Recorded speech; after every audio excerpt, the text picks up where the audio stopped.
তাদের সেদিনের চিন্তা ভাবনা আজকে আমরা বিস্তার করতে পেরেছি।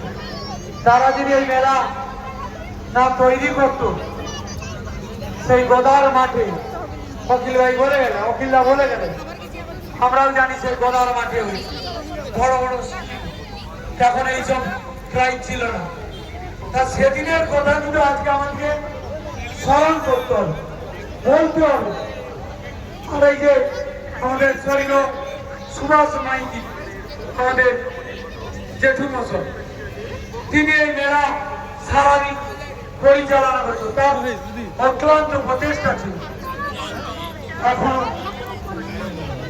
এখন যারা করছে তাদেরও প্রচেষ্টা, কিন্তু তারা সেদিন এটাকে জাগিয়ে রেখেছে। সেটা হচ্ছে তার অতীতকে ভুলে গেলে চলবে না, অতীতকে বাধ্য করে চলতে হবে। 1947 সালে 15 আগস্ট স্বাধীন হয়েছিল, কিন্তু প্রজাতন্ত্র দিবস 1950 সালের 26শে জানুয়ারি সংবিধান রচিত হয়েছিল। এই সংবিধানের